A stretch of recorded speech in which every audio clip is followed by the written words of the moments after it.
Comme à son habitude, Michel Driesmans part se balader en moto. Les routes de la région, il les connaît bien, pour les avoir arpentées plus d'une fois. Mais là où une voiture peut se déplacer sans danger, une moto, elle, n'avance pas forcément dans des conditions de sécurité optimales. Ici, c'est assez facile. On peut se rendre compte on a mis une chicane dans un virage où la visibilité n'est pas des meilleures.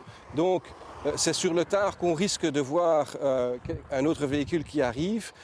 En plus, si on a un panneau ici qui dit qu'on n'est pas priorité, donc c'est celui-ci qui doit s'arrêter. Donc, vous devez vraiment piler sur les freins en dernière minute. S'il pleut, ça peut être dangereux. Vous avez ici notamment une route en béton qui est partagée avec des hauteurs de dalles qui sont différentes. Et alors, bon, au troisième élément, vous avez ici des chicanes qui sont d'une hauteur incroyable. Si nous avions apporté notre avis d'expertise, on aurait proposé, ok, peut-être des chicanes, mais alors mettez-les beaucoup plus basses avec des bordures biseautées ou quelque chose comme ça. C'est pourquoi une charte a été mise en place en 2006 par l'association Fédémote, pour sensibiliser les communes concernant la sécurité pour les deux roues motorisées, afin de veiller à la bonne organisation des voiries et à faciliter le passage à tous les usagers. Mais le but justement, c'est d'essayer de pouvoir faire de la sécurité intelligente.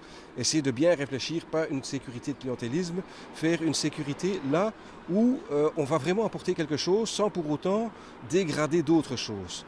Fatalement, il faut savoir que la circulation devient de plus en plus dense, qu'on a des routes qui sont dans l'état où elles sont, on a de plus en plus de circulation, il faut composer avec des tas d'éléments, et bon, justement, on est là pour essayer d'analyser plus en profondeur et voir ce qui est intéressant ou moins intéressant, ce qu'on peut faire sans pour autant changer l'idée de base dans ce cas-ci, qui est souvent ralentir la vitesse. Alors au-delà de l'analyse, quel est le suivi que vous proposez aux communes qui ont signé la charte ?